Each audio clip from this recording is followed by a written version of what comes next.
You probably know I've spent the last 40-some-odd years as an educator who has been in and out of schools and in and out of systems almost my entire life.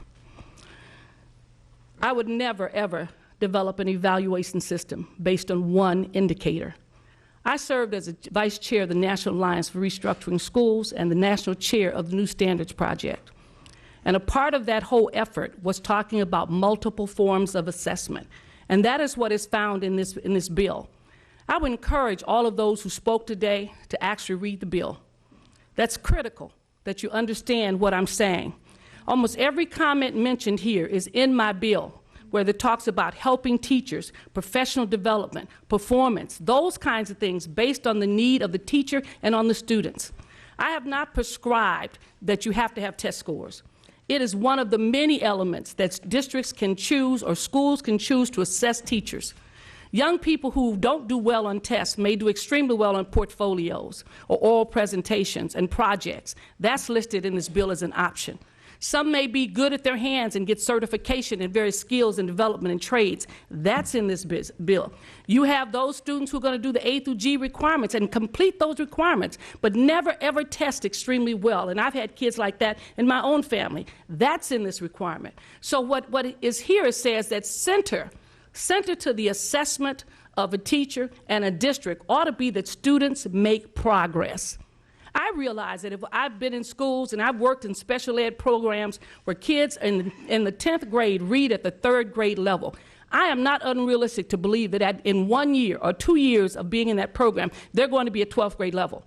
But they should make some progress. And that is identified in this bill. This is probably the most sensitive bill to schools and teachers and the reality of where our children are than any bill you have seen. But it does say that our business is making progress. It's helping young people achieve the goals that they have set, not only for themselves, but the schools have set for them specifically. So where we may have some angst about testing, there's some kids who do extremely well in testing. There's some who don't. And this bill addresses it. So it's not about doing that. But if we are not about the business of improving the lives of children in multiple ways, then what the hell are we doing? I'm just being very honest about it, because if we're not going to do that, why have anybody here? And if children are defined by their current circumstances of poverty, then we don't think we can change that trajectory of their lives by great teaching, then what are we doing? It impacted my life. I'm a kid raised in the projects of Los Angeles, the Pueblos, some of the poorest communities of Los Angeles. But I had great teachers, so I value teachers. And that is the only reason why I'd be even involved in writing an evaluation bill, because I know what the power of good teaching does. I know when people have access to not only multiple measures, but they also have access to the resources that they need, they can make improvement. I also know that our current system of staff development is not really working. The one size fit all, it does not. But when you have development, and I've done this at the university, when I've had teachers who had good information but lacked skills or didn't have everything they needed, we went in to assess them as peers, and peer evaluation is mentioned here. Peers went in to look at them and say, what you need is this, and I've had them do videos of themselves and all kinds of things. Why? To improve their skills. And that's what this is really about. This is about building a teaching force that really addresses the needs that's there, and us stop complaining and whining about being number 46, number 47, whatever number we may be on the week. But basically developing a teaching force that is going to respond to those issues. This does not undo collective bargaining. This doesn't do any of those things. Last week you added mandatory testing in a bill that you approved last week. The bill that you approved actually had mandatory testing in it. This bill does not have mandatory testing, regardless of what the percentage was last week. This bill does not. And so when I read and I see what's going on, I'm offended as a senior member of this committee who has probably more educational background and experience than all of y'all put together on top of each other. And I have put together a bill that I consider to be an adequate bill based on good research, good information that brings together all of the parties. And you see the diverse group of individuals who support this bill. Why? Because we must do something. We must move forward. And I ask you not to park my bill, but to keep it in the conversation. I ask you not to go along with parking all these things because it's convenient, but to actually put this bill into the conversation by moving it forward to the next level.